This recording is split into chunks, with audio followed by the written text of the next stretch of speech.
नमस्कार, मैं हूं पवन त्यागी। बिहार के नेता चिराग पासवान ने हमारे देश के गृह मंत्री अमित शाह से मुलाकात की और उन्होंने अमित शाह से मिलकर एक पत्र सौंपा और मांग की कि बिहार में तत्काल राष्ट्रपति शासन लगा देना चाहिए।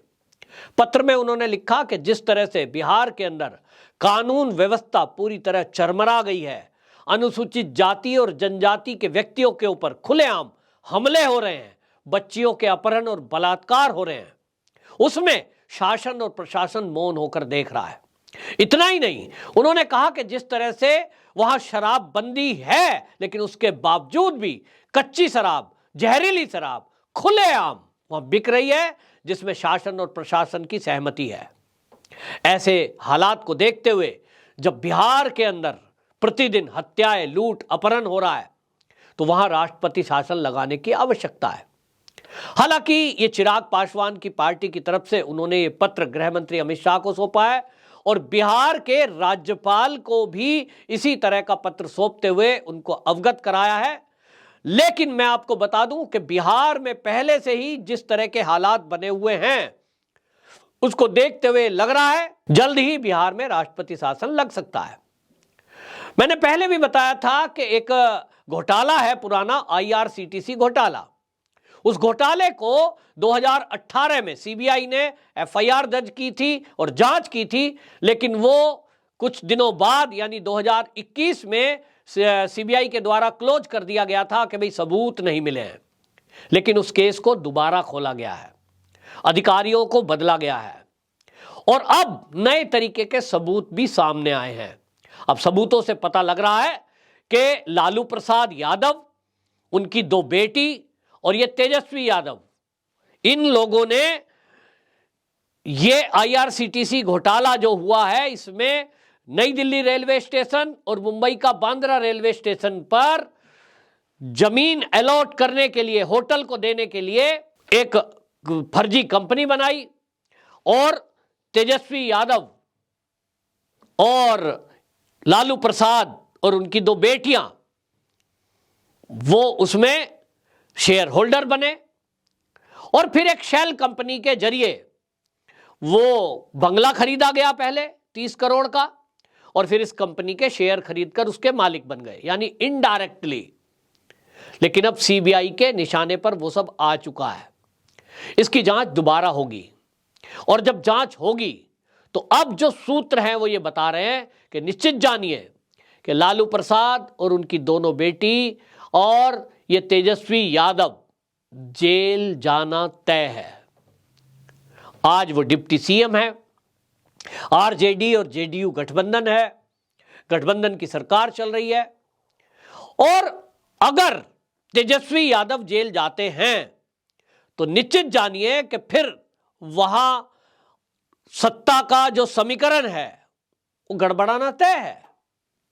क्योंकि ये तो कंडीशन ये बनी थी, समझौता ही इस बिना पर हुआ था कि डिप्टी सीएम आरजेडी का होगा और सीएम जेडीयू का होगा।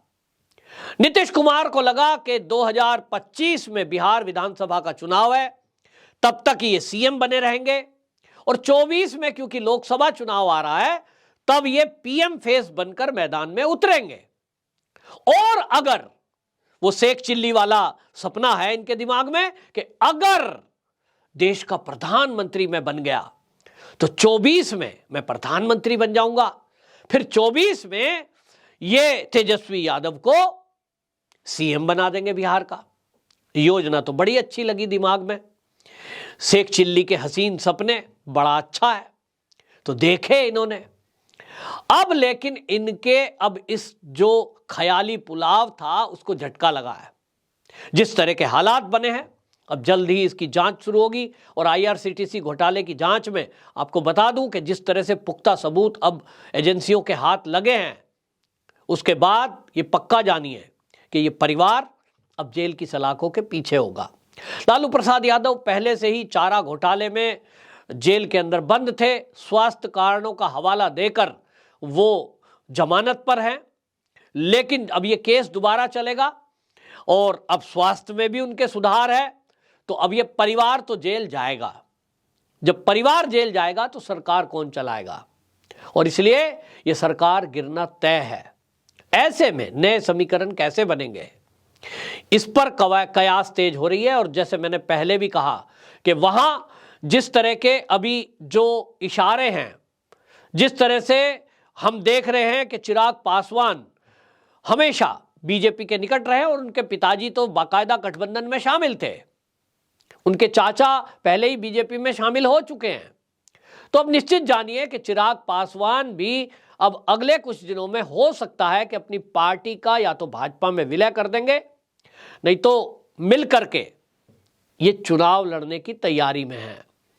और बिहार में यदि इस समय चुनाव हो जाएं तो बिहार के आज आप किसी भी गांव में खड़े हो जाइए, कहीं शहर मोहल्ले में खड़े हो जाइए और चर्चा करिए, तो आपको एक ही बात सुनाई देगी कि भाई आरजेडी को तो हमने पहले ही बाहर किया था, ये तो नीतीश कुमार ने हमारे साथ धोखा किया कि भारतीय जनता पार्टी गठबंधन छोड़कर उन्हीं के साथ गठजोड़ कर लिया जिसके विरुद्ध हमने वोट किया था। जंगल राज हटाने के लिए हमने बीजेपी को वोट दिया था और नीतीश कुमार की पार्टी को वोट दिया था, लेकिन इन्होंने सत्ता के लालच में भ्रष्टाचार करने के लिए भारतीय जनता पार्टी का साथ छोड़ दिया। तो अब आज के समय में चाहे जेडीयू हो चाहे आरजेडी हो, बिहार की जनता तय कर चुकी है कि इन दोनों में से किसी पार्टी को वो अब सत्ता में आने नहीं देगी। और इसलिए भारतीय जनता पार्टी अपने बल पर बिहार के अंदर सत्ता में वापसी कर सकती है। आज के हालात ये हैं। वहां के लोग ये कहते हैं साहब कोई एक चेहरा नहीं है बीजेपी के पास, तो चेहरा लाने में बीजेपी को ज्यादा देर नहीं लगती है। कई राज्यों के मुख्यमंत्रियों पर अगर आप गौर करेंगे जहां जहां भाजपा की सरकार है, तो आपको लगेगा मनोहर लाल खट्टर हरियाणा के सीएम, आपको किसी को अंदाजा था क्या, किसी ने ये नाम सुना था क्या? अचानक चुनाव हुए और उसके बाद ये नाम सामने आया और आज बखूबी हरियाणा का जो सरकार है वो, चाहे कोई नाराजगी और गुस्सा ये तो चलता रहता है, लेकिन पूरी ईमानदारी से पारदर्शिता से ये सरकार चल रही है।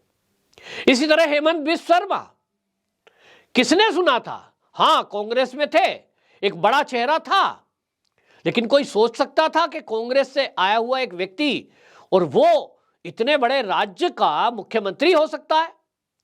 आज जिस खूबी के साथ, जिस मजबूती के साथ वो राज्य की कमान संभाले हुए हैं, उसकी तारीफ पूरे भारत के अंदर हो रही है।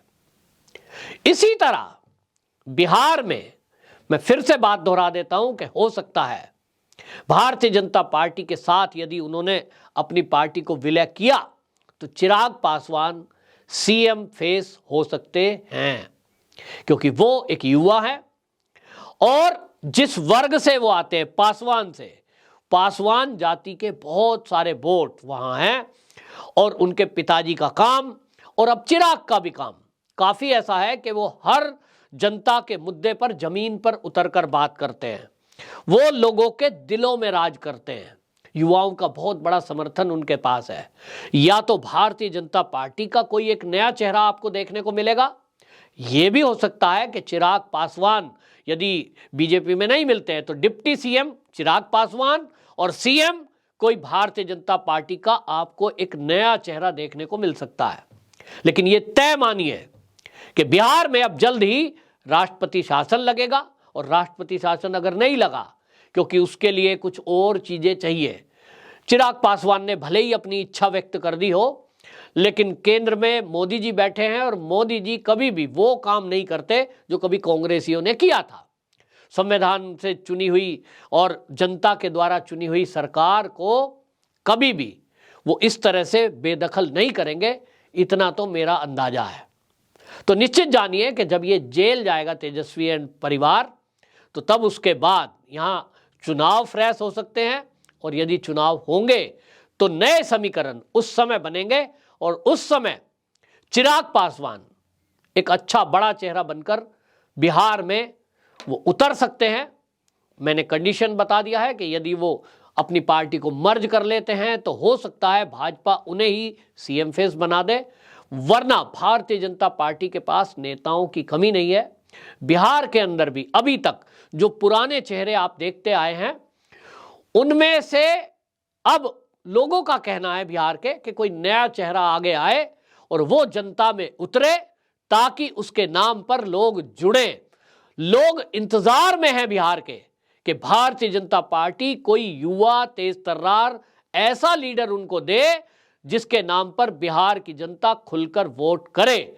बिहार की जनता आरजेडी जेडीयू से पूरी तरह उब चुकी है, उसको उखाड़ फेंकना चाहती है। अब भारतीय जनता पार्टी के पाले में गेंद है कि वो इस समय जो वैक्यूम क्रिएट हुआ है उसको कैसे भरती है। आपकी क्या राय है जरूर कमेंट बॉक्स में लिखें। वंदे मातरम।